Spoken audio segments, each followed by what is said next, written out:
मुळात रिक्षा व्यवसाय हा सार्वजनिक वाहतूक व्यवस्थेचा मुख्य घटक आहे आणि 80% रिक्षेवाले एवढे प्रामाणिक आहेत की एक एकदा त्यांच्याकडे बघितलं की वाईट वाटतं की पहाटेपासून मध्यरात्रीपासून रिक्षाचं काम अव्याहतपणे चालू असतं. पण काही 20% रिक्षेवाले असे आहेत आणि हे कुठून आलेत मला नाही माहिती. तुमची गाडी मेकॅनिकली फिट असणं, तुम्ही युनिफॉर्म घालणं, बॅच लावणं हे क्रमप्राप्त आहे, तुम्ही लावायलाच पाहिजे.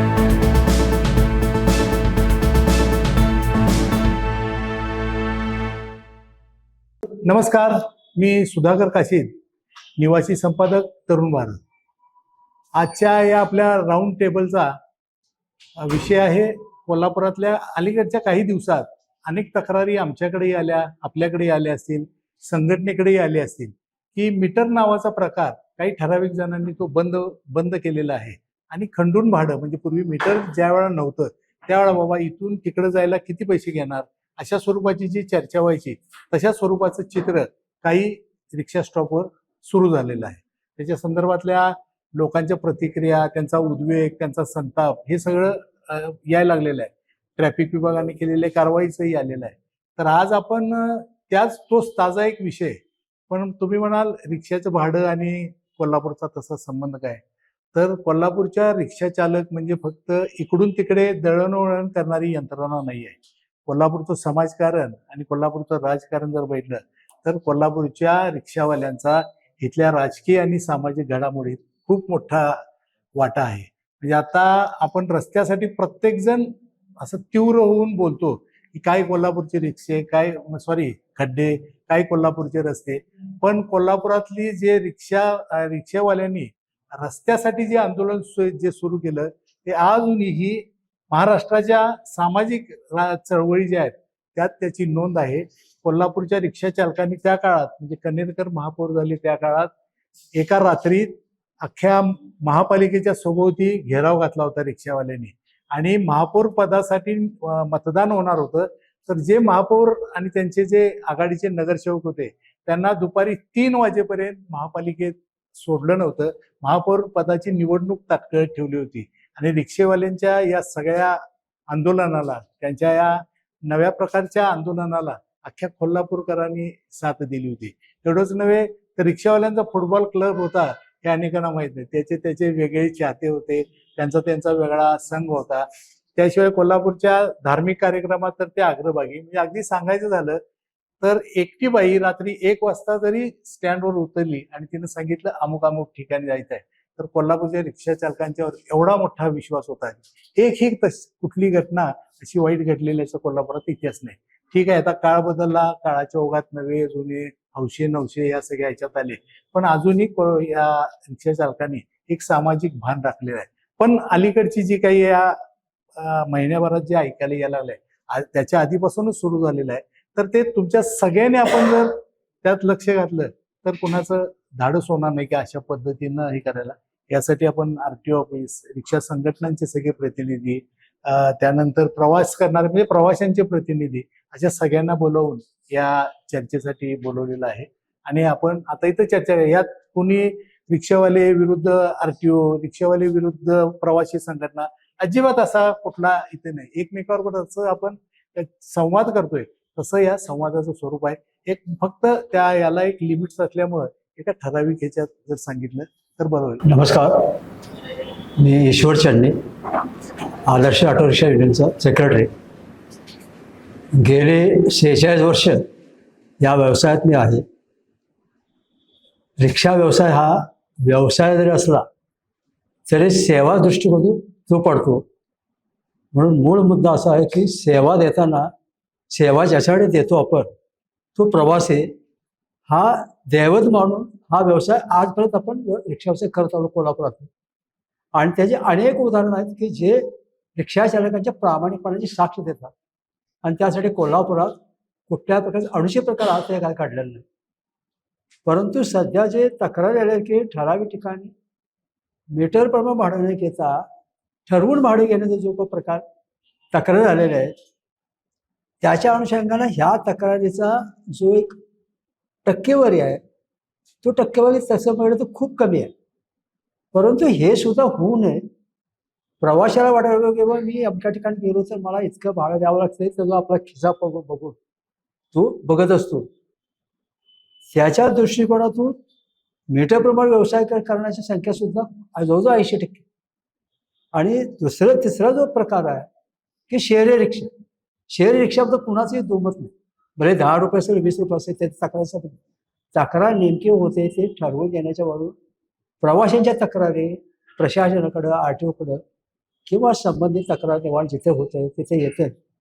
हे कमी करण्याच्या दृष्टिकोन रिक्षा व्यावसायिकांनी कोल्हापुरातला जो करावा आणि आपलं नाव लौकिक आणखीन भर घालावं चांगला दृष्टिकोन असे मी त्यांना विनंती करतो. नमस्कार, मी अविनाश दिंडे, कॉमनमॅन जिल्हा संघटनेचा जिल्हाध्यक्ष. लोकप्रतिनिधी आमच्याकडे कोणी आले नाहीत. आमचे 2-2 किलोमीटरच्या गाड्या इकडे डाव्या साईडला तिकडे उजव्या साईडला उन्हामध्ये धुळीच्या प्रसारामध्ये आमचे रिक्षा चालक गॅस भरत होते.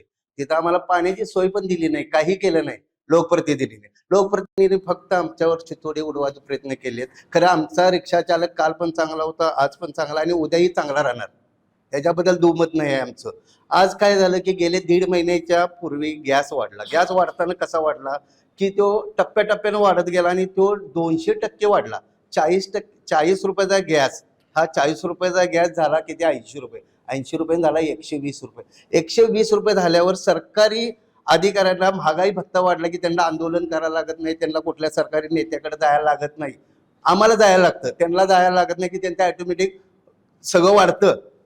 आम्हाला जायला लागतं. आम्ही गेलो 3/4/2026 गेलो आम्ही पहिला संजय भोर यांच्याकडं, त्यांच्याकडे गेलो आणि आम्ही काय सांगितलं की आम्हाला जनतेला कुठलाही नाहक त्रास द्यायचा नाही, आम्हाला शासनाकडनं काहीतरी अनुदान द्या आणि आम्हाला आमच्या प्रवासी आमचे दैवत यांना आम्हाला प्रामाणिकपणे धंदा करू द्या.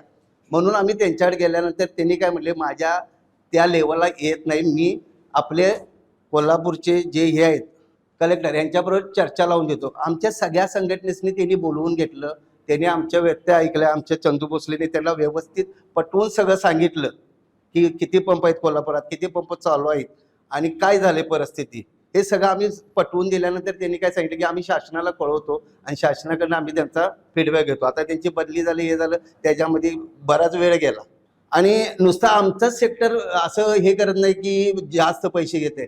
हॉटेलमध्ये गेला, आता स्टँडवरच्या गाड्या किंवा कुठल्याही गाड्या घेतल्या तर 25 रुपयाचा वडा आज 35 रुपये झालाय. मग त्या आमच्यासारखा ते पण मध्यमवर्गीय आहे, त्यांना पण तो खर्च वाढला, गॅसचा खर्च वाढला, परत घरातलं तेल वाढलं, हे प्रत्येक वाढलेलं आहे सगळं. नुसतं रिक्षा चालकच जास्त पैसे घेतो असं नाही हो, सगळे सेक्टर जास्त पैसे घ्यायला लागतात. खरं आज पिक्चरमध्ये फक्त रिक्षा चालक आला की पैसे जास्त घेतो. म्हणून मला काय म्हणायचं आहे की आता जी अशी मिटिंग आहे तशी त्या पण मिटिंग लावा, त्यांनाही बोलवून घ्या, त्यांचाही व्यक्त आहे का आणि यातनं एक काही तर मध्य काढा. आमचा रिक्षा चालक भरकडत जायला नको आणि आम्ही मीटरनं धंदा करावा आणि आज तरुण भारत यांच्या माध्यमातून आमचा गॅसचं अनुदान कमी व्हावं आणि आम्हाला चांगला धंदा करावा, वाव मिळावा. नमस्कार, मी चंद्रकांत भोसले, कोल्हापूर जिल्हा वाहनधारक महासंघ सचिव.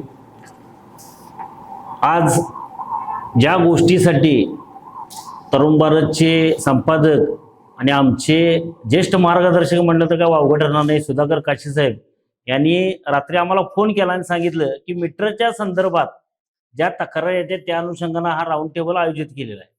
मी प्रथमतः त्यांना धन्यवाद देतो, कारण रिक्षा चालकांची भूमिका समाजापर्यंत किंवा प्रशासनापर्यंत पोहोचणं हे सुद्धा तितकंच महत्वाचं होतं. त्या दृष्टिकोनातून हा जो उपक्रम आहे तो अतुलनीय आणि अभिनंदनीय आहे. साहेब, मुळात रिक्षा व्यवसाय हा सार्वजनिक वाहतूक व्यवस्थेचा मुख्य घटक आहे. या रिक्षा व्यवसायाला सामाजिक आणि राजकीय पार्श्वभूमी आहे.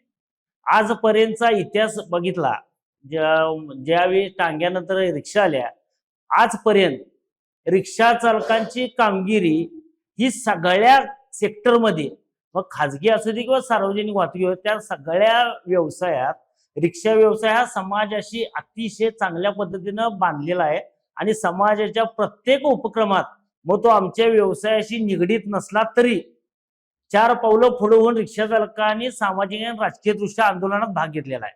मग टोलचं आंदोलन असेल, जगाच्या पाठीवर कुठेही रिक्षाला टोल नाही, पण आम्ही त्यात पुढे होतो. म्हणजे मला इतकं सांगायचं की समाजाप्रती आमची भूमिका ही कायम सकारात्मक आहे. आज काही दिवसापासून मीटरने व्यवसाय केला जात नाही म्हणून ज्या काही तक्रारी आहेत, साहेब रिक्षा चालक सुद्धा हा एक मनुष्य प्राणी आहे, तो चुकणार नाही असं कधीच होणार नाही. त्याला सुद्धा कुटुंब आहे, त्याला सुद्धा दरवाढ आहे, त्याला सुद्धा महागाई आहे. ज्यावेळी आम्ही आंदोलन केले, ह्याच दसरा चौकातून कलेक्टर ऑफिसला आम्ही मोर्चा नेला. त्या मोर्चा नेल्यानंतर जिल्हाधिकाऱ्यांना आम्ही ज्यावेळी विचारलं की साहेब हा जो प्रकार आहे, कारण तुम्ही आम्हाला लायसन देता, बॅच देता, परमिट देता आणि शासनाचे सर्व नियम आम्हाला बसवता. जरी लायसन बॅच काढत असले तर पैसे आम्ही खिशातले देतो. परमिट 10,500 रुपयाला आज आम्ही आपल्या पैशानं घेतो, तुम्ही काय देत नाही आम्हाला अनुदान. कर्ज काढून आम्ही रिक्षा घेतो, त्याचं व्याज पण आम्ही भरतो. त्यावेळी तुमचे निर्बंध आमच्यावर आहेत. पण गॅसची दरवाढ इतक्या प्रचंड प्रमाणात होते, 300 आणि 400 पटीनं, आणि तुम्ही मात्र हात वर करून सांगता की केंद्रानं त्यांच्यावरचे निर्बंध हटवलेले आहेत, आम्ही काय करू शकत नाही. त्यांची हतबलता साहेब स्पष्टपणे त्यांच्या डोळ्यात दिसत होती.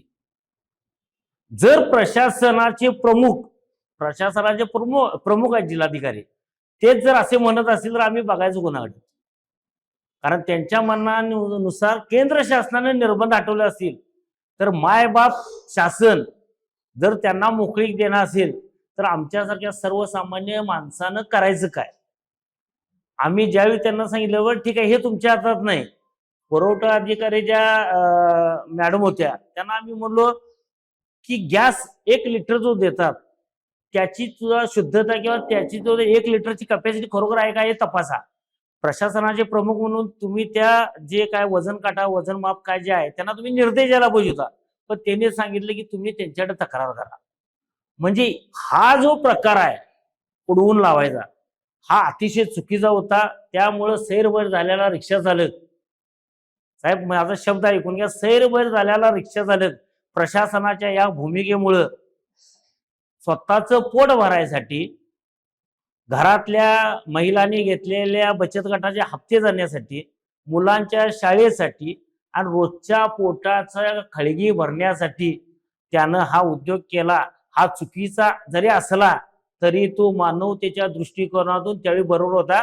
कारण गॅस टाकल्यानंतर त्याला जे उत्पन्न मिळत होतं हे अतिशय अतिशय अतिशय म्हणजे ज्या प्रमाणात आजची महागाई वाढली बाकीची, त्याला वडापाव सुद्धा खायला मिळाला नसा अशी परिस्थिती होती. ठीक आहे, आज प्रवासी ज्यावेळी बाहेर नाही होतो, मी आज स्वतः रिक्षा व्यावसायिक आहे. आज आरटीओ ऑफिसचे साहेब पण इथे आहेत, त्यांना पण मी एक सांगतो की तुम्ही कारवाई करत असताना तुमच्याकडे पण ज्यावेळी कारवाई कर, 90% लोक साहेब मीटरचा आग्रह धरत नाही. माझी स्वतःची रिक्षा आहे, मी स्वतः रिक्षा व्यावसायिक आहे, मी स्वतः रिक्षा फिरवतोय. 90% प्रवासी साहेब स्टँड आणि रेल्वे स्टेशनला रिक्षात बसायच्या आधी विचारतात मी इथनं इथपर्यंत जाणार आहे, पैसे किती सांगा. साहेब मी ज्यावेळी मीटरचा मी आग्रह करतोय त्यावेळी तुम्ही येणार किती रुपये सांगून का मी पुढे जातो विचारतो. त्यामुळे ही सवय रिक्षा चालकांना प्रवाशांनी लावलेली आहे. कारण बाहेरच्या जिल्ह्यातून किंवा बाहेरच्या शहरातून ज्यावेळी ते येतात त्यावेळी तिथला अनुभव त्यांना कोल्हापुरात पण आपल्याला येईल. किंवा आपण ज्यावेळी एखाद्या पाहुण्यांच्या दारात जातोय त्यावेळी ह्या रिक्षा चालकासाठी 10-20 रुपयासाठी वाट नको, ही त्यांच्या डोक्यात बसलेली मानसिकता असते. आणि त्या दृष्टिकोनातून त्यांनी आग्रह झाले. 10% लोकांच्या साहेब होणार तेवढं. एकदा जर कसं असते, शेवट प्रवाहाच्या विरोधात पोहणंही थोडीच असतं.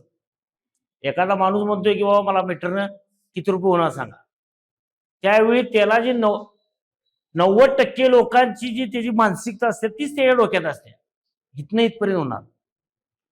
महालक्ष्मी मंदिर पासून आम्ही स्टँड पासून आम्ही महालक्ष्मी मंदिरला मीटरनं जाऊया जर म्हणलो तर तो माणूस आधीच सांगतो की मला तिथं काय सांगू नकोस, मला इथं पैसे किती होणार सांग. आणि हे जर बघायचं असलं तर कधी पण आरटीओनं आमच्यावर यावं, ट्रॅफिक ब्रँचनं आमच्यावर यावं आणि 100 रिक्षा हिने युनिफॉर्मवर यायचं नाही. साधी एक रिक्षा चालक म्हणून रिक्षा चालकाच्या बाजूला उभं राहायचं आणि त्यावेळी जनतेच्या तिथल्या प्रतिक्रिया ऐकायच्या आणि मग ठरवायचं की खरोखर रिक्षावाला चुकतोय, काही सामाजिक परिस्थिती निर्माण झाली. त्यामुळं रिक्षा चालकांना बी माझी आपल्या याच्यातून विनंती आहे की त्यांनी सुद्धा मीटरचा आग्रह धरावा प्रवाशांना. पण काही वेळा साहेब असं होते की मी ज्यावेळी मीटरचा आग्रह धरतोय त्यावेळी तो रिक्षा प्रवासी ती रिक्षा सोडून पुढे जातो. बाबा तुझी मीटरची रिक्षा नको, तुम्हाला फिरवून नेलं तर काय करणार. म्हणजे बरेच हे वेगवेगळे प्रवाह आहेत. हे चुकीचं आहे, हे आम्हाला पण मान्य आहे की मीटरनं जायला पाहिजे, पण मीटरनं येतो म्हणून आग्रह जरी धरला तर बरेच प्रवासी साहेब त्याला पूर्णपणे नकार देतात. आणि ही वस्तुस्थिती आहे. आणि या वस्तुस्थितीचा कधीही या मी आहे तुमच्याबरोबर. आणि एकदा आपण 100 नाही 1000 प्रवाशांची स्टँडवर रेल्वे स्टेशन येऊन एकदा आपण लांबनं एक त्रयस्थ व्यक्ती म्हणून फक्त एकदा पाहणी करा आणि मग ठरवा खरोखरच रिक्षा चालकाची आजची परिस्थिती काय. या शासनाला माझ्या आपल्या ह्याच्या माध्यमातून विनंती आहे, आजपर्यंत तुम्ही आमच्याकडनं फक्त घेतच आलाय.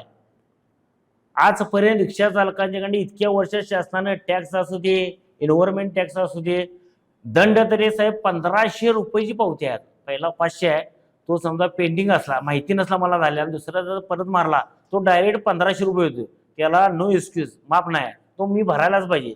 शासन जर एवढ्या मोठ्या प्रमाणात आमच्याकडनं दंड वसूल करणार असेल तर शासनानं आम्हाला काय दिलं याचा सुद्धा शासनाने विचार करावा. आज कल्याणकारी महामंडळाची घोषणा केली आहे, पण त्या घोषणेत त्यांनी 500 रुपये नोंदणी फी आणि वार्षिक 300 रुपये फी अशा 800 रुपयेचा बोजा पहिला आमच्यावर टाकला. आम्ही शासनाला वारंवार विनंती करतोय की भविष्यात एकदा तुम्ही 50 कोटी रुपये जाहीर केलेत, भविष्यात काय तरतूद करणार आहे या पैशाची, पण ते काही सांगत नाही. ते म्हणतात फक्त तुम्ही नोंदणी करा, पुढचं पुढं बघूया. या शासनावर रिक्षा चालकांना नाही, सामान्य लोकांचा विश्वासच नाही. कारण आज आपण उघड्या डोळ्यानं बघतोय काय चाललंय. त्यामुळे नोंदणी होत नाही, त्याचं सुद्धा कारण मुळात साहेब हे आहे. त्यामुळे शासनानं असं रिक्षा चालकांना वाऱ्यावर न सोडता रिक्षा चालकांना पण काहीतरी द्यावं की जेणेकरून रिक्षा चालकांचं पालकत्व सांभाळणाऱ्या सरकारवर आमचा विश्वास होऊन हा जो प्रवासी आणि रिक्षा चालकांच्यातला वाद आहे तो संपुष्टात येईल आणि संवाद चालू होईल.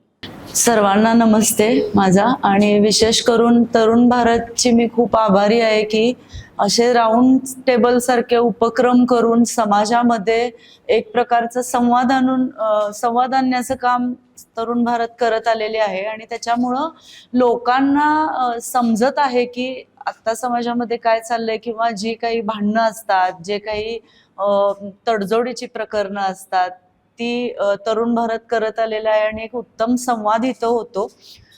तर आज रिक्षा भाडेवाढ झालेली आहे आणि त्याच्या अनुषंगानं जे आरोप होत आहेत किंवा त्याच्या अनुषंगानं जी भांडणं होत आहेत, तर एक प्रवासी म्हणून किंवा एक सामाजिक कार्यकर्ता जेणेकरून आम्ही ज्या वेळेला कोल्हापूर शहर आणि इतर आजूबाजूला ज्या वेळेला आम्ही रिक्षाने प्रवास करतो त्यावेळेला आम्हाला असं दिसून येतं की आता आपण बघितलं तर सगळ्यांच्याकडे गाड्या आहेत, 2 व्हीलर आहेत, 4 व्हीलर आहेत, पण ज्या वेळेला एक सर्वसामान्य नागरिक रिक्षाने प्रवास करीत असतो किंवा एक गरीब कष्टकरी माणूस रिक्षाने प्रवास करत असतो, तिथं त्याला रिक्षावाल्यांचे अनुभव हे खूप चांगले आहेत. जगात कोल्हापुरातल्या रिक्षावाल्यांचं नाव आहे मी म्हणते. आणि 80% रिक्षेवाले एवढे प्रामाणिक आहेत की एकदा त्यांच्याकडे बघितलं की वाईट वाटतं की पहाटेपासून मध्यरात्रीपासून रिक्षाचं काम अव्याहतपणे चालू असतं. पण काही 20% रिक्षेवाले असे आहेत आणि हे कुठून आलेत मला नाही माहिती, पण ते रिक्षा चालकांच्यामुळे एवढं कोल्हापूर बदनाम होत चाललेलं आहे.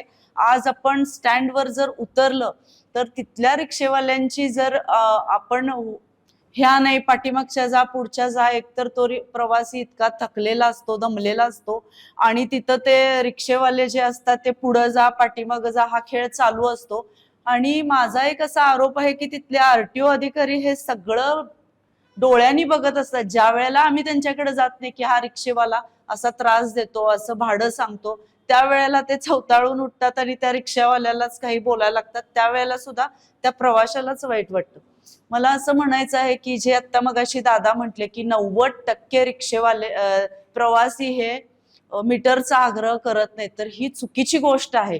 तुम्ही आज जर जे काही ह्या 4 दिवसात चाललेलं आहे रिक्षांच्या बाबतीत आणि तुम्ही त्याचे जर मेसेज बघितले असाल तर प्रत्येक प्रवासी हा मीटरचा आग्रह करत असतो. आणि अशा पद्धतीनं काही हे 20% रिक्षेवाले आहेत की आपल्या रिक्षात पाय ठेवल्यावर कुठं जायचं आहे हे विचारायच्या आधी एवढे पैसे होणार म्हणून सांगतात.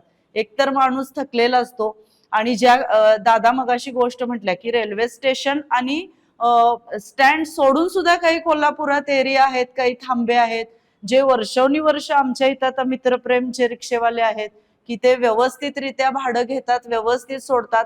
पण जे हे प्रवाशांच्या बरोबर प्रशासनाची चूक आहे आणि तिथं जर तुम्ही प्रवाशांना धारेवर धरून जर त्यांच्याकडून पैसे जास्त एक्स्ट्रा घेत असाल तर चुकीचं आहे. हा, गॅसचे दर वाढलेले आहेत, सीएनजीचे दर वाढलेले आहेत, पेट्रोलचे वाढलेले आहेत, जे काही रिक्षामध्ये इंधन लागतं त्याचे दर जरी वाढलेले असले तरी तुम्ही प्रशासनाबरोबर भांडा, तुम्ही लोकप्रतिनिधींच्या बरोबर भांडा, पण तुम्ही गरीब आणि प्रामाणिक प्रवाशांच्या बरोबर हा खेळ केलेला प्रवासी लोक खपवून घेणार नाहीत. एक गोष्ट सांगते, प्रवास करत असताना एक रिक्षेवाला म्हटला की ताई 40 रुपये होतील, पण बघा माझी रिक्षा गॅसवर आहे आणि आता गॅसचे दर एवढ्याचे एवढे वाढलेले आहेत.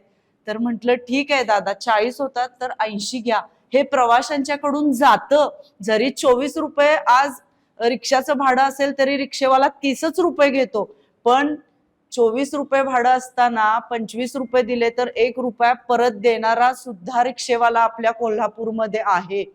प्रामाणिक रिक्षेवाला आहे, सगळ्या जगात त्याचं नाव आहे. ही एक वेगळी गोष्ट तर आहेच, पण आज जो प्रवासी भरडला जात आहे आणि त्याच्यात रिक्षावाल्यांचं आणि प्रवाशाचं जिथं भांडण लागत आहे, राजा महाराजा इथं कोल्हापुरात असेल, श्रीमंत लोक असतील, जे औद्योगिक वसाहतीतले लोक असतील, त्यांना सुद्धा आज रिक्षाची गरज लागते.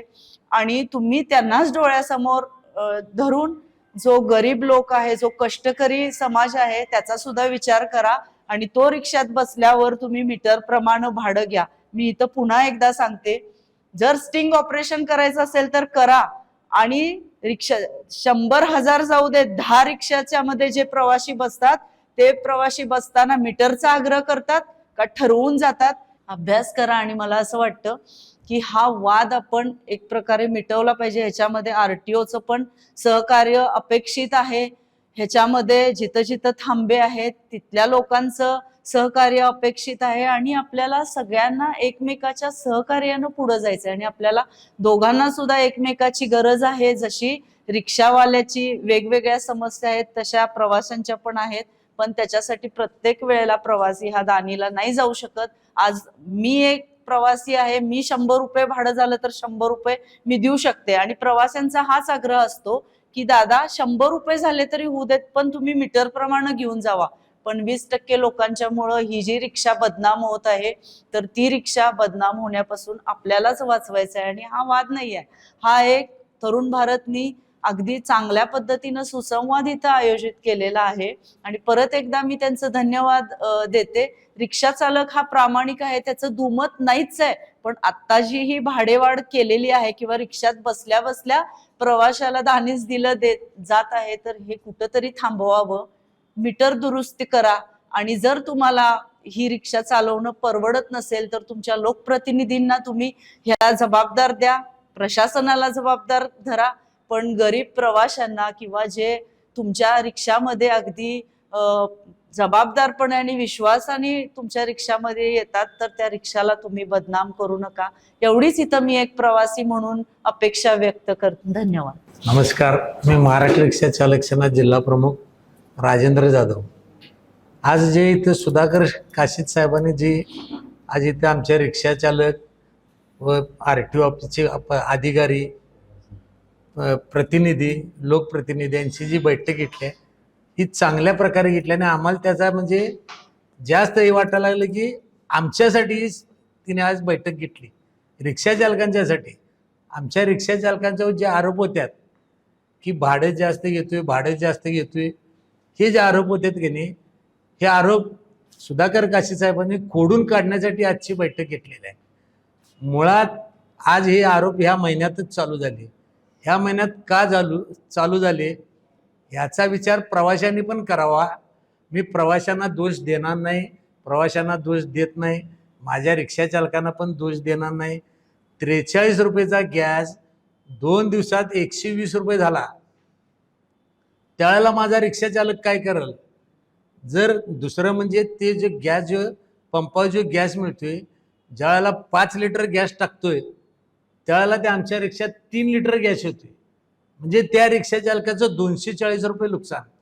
त्यावेळेला प्रवाशाकडं पैसे मागत असताना रिक्षा चालक लुबाडून किंवा दादागिरी करून मागत नाही.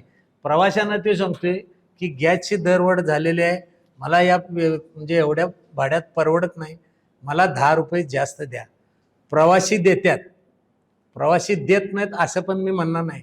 कारण प्रवासी पण जसं आमचं रिक्षा चालक चांगलं आहेत तसं आमचं प्रवासी पण चांगलं आहेत. प्रवासी पण कोल्हापुरातल्या रिक्षा चालकांना चांगल्या प्रकारे मदत करतात, चांगलं समजून घेतात. 10 रुपये एक्स्ट्रा मागितलं तर मग त्यात चला मी असू दे तुम्हाला 10 रुपये देतो, रिक्षेवाले जातात. एखाद्या रिक्षाला जर आडमोठेपणानं जर पैसे मागत असेल तर त्याला आम्ही पण नियंत्रण ठेवू शकत नाही किंवा शासन पण नियंत्रण ठेवू शकत नाही. आणि त्या एकामुळं आमच्या रिक्षा चालकांची आज बदनामी व्हायला लागल्या. ही बदनामी होऊ नये हे असं आम्हाला पण वाटतंय. कारण आम्ही आज कोल्हापुरात नाही तर अखंड भारतात कोल्हापुरातले प्रामाणिक रिक्षा चालक म्हणून आम्ही जगतोय. लाखो रुपये जरी आमच्या रिक्षा चालकाला जर मिळाले तर आम्ही ते प्रामाणिकपणे नेऊन परत देतोय. आम्ही त्यावेळेला त्या प्रवाशाकडे अपेक्षा करत नाही की तुम्ही आम्हाला काहीतरी द्यावं. त्या रिक्षावाला फक्त एवढंच सांगतोय की माझं रिक्षा भाडं मला फक्त द्या, म्हणजे मी तिथनं इथं परत आलोय, एवढं रिक्षा भाडं मला तुम्ही द्या, मी माझं मी जातो. त्याला बक्षिसाची अपेक्षा नसते. आणि हा प्रामाणिक रिक्षा चालक जर माझा जर बदनाम होत असेल तर मला पण त्याचं वाईट वाटतंय. भाडं जास्त घेतलं, भाडं जास्त घेतोय, फक्त काशीद साहेब ह्या अफवा झालेल्या आहेत. म्हणजे कुठंतरी होतंय, आम्ही मान्य करतोय की आम्ही नाही म्हणत नाही. पण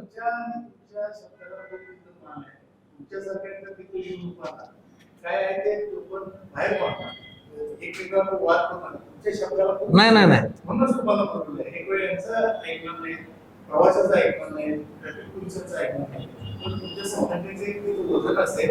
आणि एक खूप मोठी सामाजिक परंपरा म्हणजे कोल्हापुरातले टांगे बंद झाले, त्यांच्यासाठी काय करायचं म्हणून सरकारनं कोल्हापुरात पहिल्यांदा 10 शिक्षा दिल्या.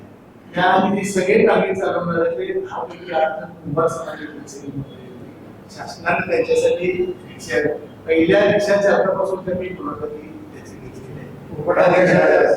त्या रिक्षाचा इतिहास इतका चांगला मी म्हणतो, त्या समाजकारणात आणि राजकारणात कोल्हापूरच्या रिक्षा चालका इतका दुसऱ्या कुणाचाही वाटा नाही. सर हे आता आंदोलन करणारे सगळे निर्माण झालेले आहेत, पण ही आहेत मंडळी लाख रिक्षाला महापालिकेला आणि दुसरं म्हणजे काशीद साहेब काय म्हणते काय, मला एक काय सांगायचं आहे, आज हे जे कोल्हापूरचे जे प्रतिनिधी आहेत का नाही, म्हणजे आमदार खासदार, या प्रतिनिधीने आमचा इलेक्शन पुरता उपयोग केला. आज आम्ही तळमळायला लागलोय, आम्हाला गॅस मिळत नाही, गॅस कसा उपलब्ध करून द्यायचा हे नेत्यांचं काम नाही. इलेक्शनच्या वेळेला तुम्ही आमच्या दारात येतायचा, आमच्या रिक्षावाल्याला सांगतायचा प्रचार करा, हे करा, ते करा. आज हे नेते कुठे गेल्यात? कुठे गेल्यात नेते? झोपल्यात काय नेते? नाही नाही अहो काशीद साहेब, काय आम्ही आज एवढं वनवन फिरतोय गॅससाठी. आज मला सांगा लिशा हॉटेलला गॅस नाही, त्या सर्णोपतवाडीत गॅस आला मॅडम, 4 दिवस पंप बंद होता, गॅस असून रिक्षावाला आमचा 4-4 तास उन्हात पाळीत थांबलाय, पोटात अन्न नाही त्या रिक्षावाल्याच्या. तिथं कुणी आम्हाला मदत केली नाही आणि रिक्षावाल्यांना अपेक्षा पण केली नाही. पण आज हे जे नेता आहेत की नाही, नेते झोपल्यात काय? जे माझा नेत्यांच्यावर आरोप आहे, हे झोपल्यात काय नेते? का लक्ष देत नाही? आम्ही पण गरीब आहे, तुम्हाला पण इलेक्शनच्या वेळेला निवडणुकीला आम्ही रिक्षा चालकांनी मदत केल्या, तर तुम्ही आम्हाला आज मदत करा की हो. काय सहकार्य केलं तुम्ही साहेब? बघा तुम्हाला एक दुसरं उदाहरण सांगतो. हे कल्याणकारी मंडळ काढले यांनी जे का नाही, कल्याणकारी मंडळासाठी आम्हाला 800 रुपये भरा म्हणून मागायला लागले. या सरकारनं काय आयडिया केल्या माहिती आहे काय? RTOच्या मागं लावले की तुम्ही ते सभासद करून घ्या.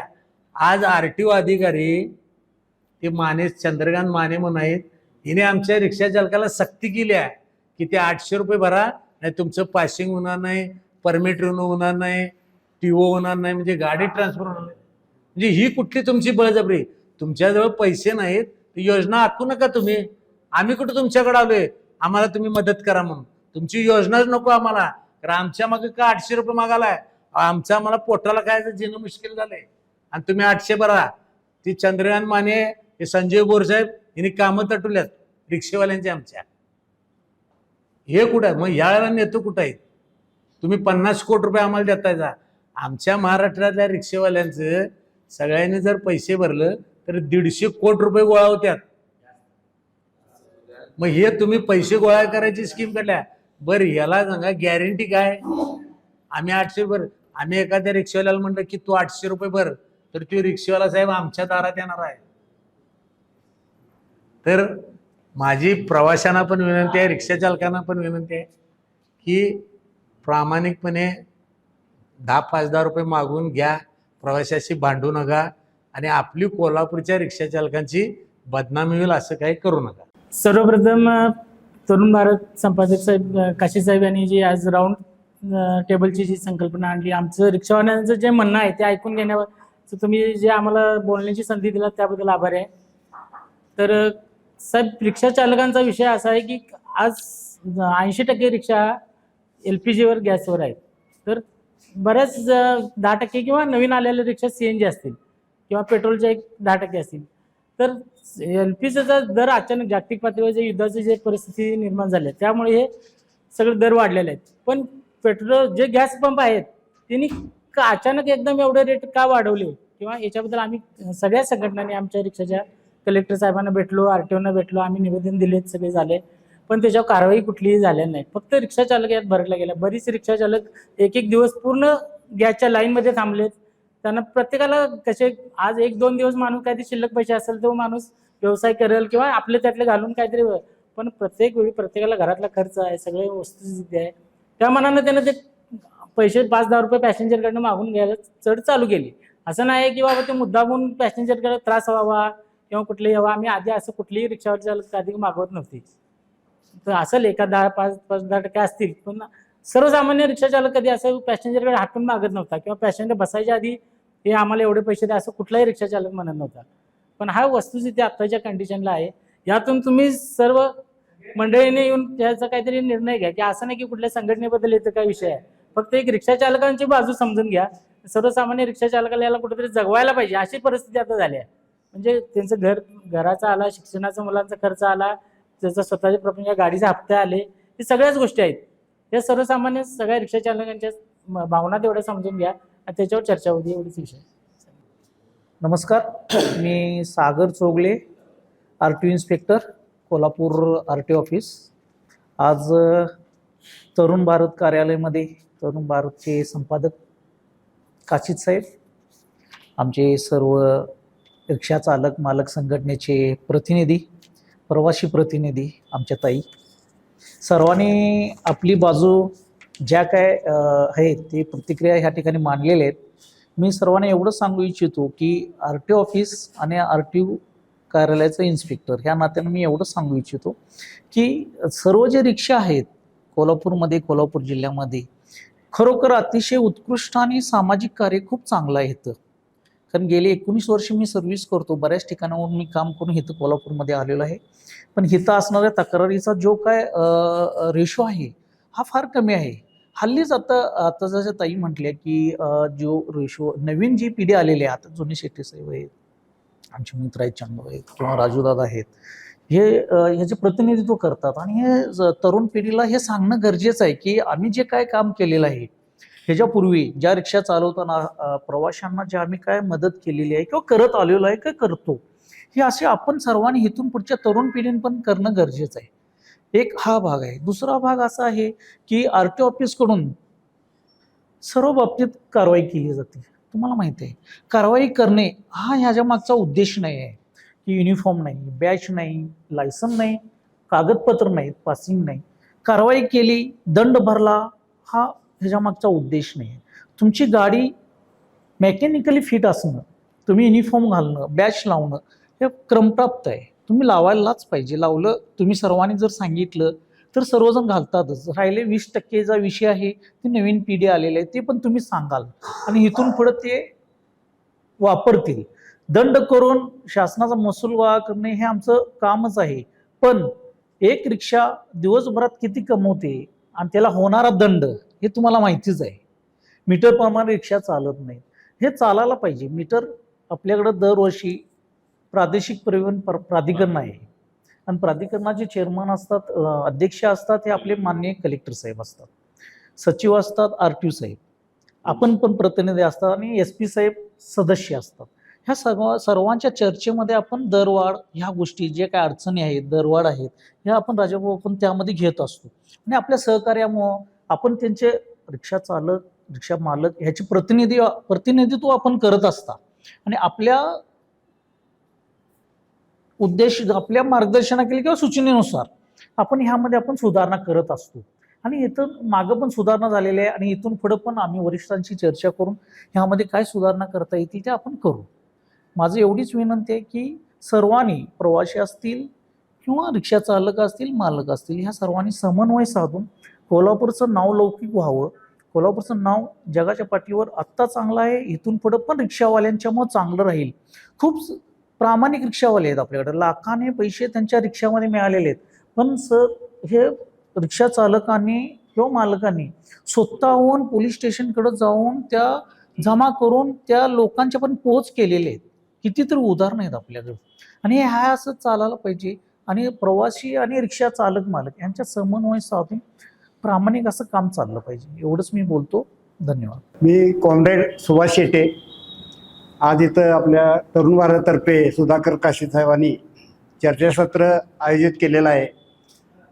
सुधाकर काशी साहेबांची आणि माझी ओळख 1980 पासून आहे आणि त्यांनी फार मोठं रिक्षा चालकाच्या आमच्या आंदोलनाला वगैरे फार मोठं पाठबळ त्यावेळेला दिलं आणि 81 साली आम्ही रिक्षा चालकांचा घेराव झाला महापालिकेला रस्त्यासाठी. त्या आंदोलनाची दखल BBC लंडननं घेतली होती. हे सुद्धा म्हणजे तुम्हाला सांगण्याचं म्हणजे भारतभर तर झालं, पण BBC लंडनला बातमी आली होती. त्यावेळेला त्या ह्याच्यातलं आम्ही त्यातला एक मी कार्यकर्ता आहे आणि त्यावेळेचा हयात आता आपली ईश्वर चेन्नेक आहे आणि नंतर ते आंदोलन फार मोठा इतिहास आहे, ते मी सांगत बसत नाही. आम्हाला अटक झाली, आंदोलन पोलिसांनी मोडून काढलं, आमच्या रिक्षा सगळ्या SP ऑफिसला नेऊन टाकल्या, फार मोठं ते हे झालं. सगळा एक मोठा इतिहास आहे, हे साहेबांना माहिती आहे. आणि बोर्ड शिवाजी चौकात आम्ही असा लावला की महापालिकेला चाकं लावून त्यावेळी म्हणजे भ्रष्टाचार करून असं हे टेंडर द्यायचं झालं म्हणजे फार मोठं आम्हाला आमच्यावर हल्ला झाला. KMTची वर्कशॉपमधील सगळी लोक आणून आमच्या रिक्षा फोडायचा प्रयत्न झाला. KMT 5 दिवस बंद राहिली, रिक्षा 5 दिवस कोल्हापुरातल्या बंद राहिल्या. त्यावेळेला फार मोठं आंदोलन झालं साहेब. त्यानंतर आता चालू याच्यावर येतो मी. हा जो भाडेवाढीचा किंवा दर ज्यादा की 5,000 रुपये रिक्षावाल्यांतर्फे घेतले गेले आणि त्यासाठी आपण इथं हे झालेलं आहे. तर LPG युद्धजन्य परिस्थितीमुळे LPG शॉर्टेज झालं आणि त्यानंतर आम्ही 3 पंप LPGचे कोल्हापुरामध्ये आहेत. चंदूरबाबूंनी त्यात आणि राजदादांनी वगैरे त्यात चांगली कामगिरी केली. त्या पंपावर जाऊन त्यांना जाब विचारला वगैरे आणि हे सगळं वातावरण तापल्यानंतर तुमच्या भोर साहेबांना सुद्धा आम्ही अगदी हे करून टाकलं की साहेबांना म्हणजे बोलायला सुद्धा वाव दिला नाही. असं साहेब म्हणजे हे झालं, काय आहे तुम्ही मार्ग काढायचा. साहेब म्हणले कलेक्टर ऑफिसला जाऊन बसले की उद्या आजच्या आधी मीटिंग तुम्ही लावा, नाही तर हे काय खरं नाही. नंतर कलेक्टर येडगे साहेबांनी मीटिंग सर्वांची आमची बोलवली आणि त्या पंपवाल्यांना पण बोलवून घेतलं, काय परिस्थिती आहे. तर त्यावेळेला आम्हाला समजलं की गो गॅस जो नागपूरचा उद्योगपती आहे, तो फार मोठा उद्योगपती आहे. म्हणजे ते उद्योगपती कसा आहे, अदानीसारखा, जो स्वतः अरब राष्ट्रातून LPG आयात करतो. केंद्र सरकारचं, महाराष्ट्र सरकारचं काय विषयच नाही, कुणाचंच त्याच्यावर नियंत्रण नाही. कलेक्टर साहेबांचे शब्द आहेत साहेब. आणि आता चंदूभाऊ म्हटले तसं हतबल झाले कलेक्टर साहेब, आम्ही काय करू शकत नाही. 40 रुपयाचा 80 झाला, 80चा 120 झाला. आमचा रिक्षावाला तर मला सांगितला की इथं मी भरलो ह्याला मला 40, दुसरा माझ्या पाठीमध्ये त्याला 80 रुपये. अशी दरवाढीची परिस्थिती. प्रशासन काय हतबल झालं. मग त्या अशा वेळेला जर आमच्या रिक्षावाल्यानं 5,000 रुपये जादा मागितले, त्यात गैर काय नाही असं मला म्हणायचं आहे. कारण सगळे दर वाढले, गहू वाढला, तांदूळ वाढलं, तुमचं हॉटेलमधले पदार्थ वाढले, त्यांना काय परवानगी आहे दरवाढीची? कुणाला अडचण नाही. त्यांनी लगेच मनमानी करून दर वाढवले. पण आम्हाला भाडेवाढ मिळण्यासाठी तुम्ही म्हटला तसं RTA बोर्डाची परवानगी घ्यावी लागते. 10 वेळा आम्ही तुम्हाला अर्ज विनंत्या कराव्या लागतात. ज्या दिवशी कलेक्टर साहेबांनी मिटिंग बोलवली त्या दिवशी भोरसाहेब, शिवणे मॅडमनी भाडेवाढीचा तक्ता घेऊन आली होती. तुम्हाला भाडेवाढ आम्ही देतो, ही परिस्थिती आहे त्यामुळे. पण आम्हाला ती भाडेवाढ नको होती. का तर ही युद्धजन्य परिस्थिती महिन्याभरात निवडल्यानंतर ही भाडेवाढ आमचा प्रवासी आमच्यापासून लांब जाईल, तीच आम्हाला भीती होती. आम्ही प्रवाशांची सुद्धा काळजी करतो. प्रवासी आहे तर आमचा व्यवसाय आहे. अशा परिस्थितीमध्ये ती भाडेवाढ आम्ही नाकारली. आम्ही इथं भाडेवाढ मागायला आलो नाही हे पहिल्यांदाच स्पष्ट केलं आणि ती मिटिंग झाली. पण त्याच्यानंतर 5,000 रुपये रिक्षा बंद राहिल्या, LPG मिळत नाही. काही लोकांनी दिवसभर पाळीत राहून ती गॅस भरायचा, धंदा केव्हा करायचा, व्यवसाय केव्हा करायचा, अशी परिस्थिती निर्माण झाल्यामुळं या बातम्या थोड्याशा आल्या. भाडे जादा घेतलं वगैरे अशी वस्तुस्थिती आहे. दुसरी गोष्ट, मॅडम म्हटल्या तसं चांगले वाईट सगळ्या व्यवसायामध्ये, रिक्षा व्यवसायामध्ये चांगले वाईट नाही.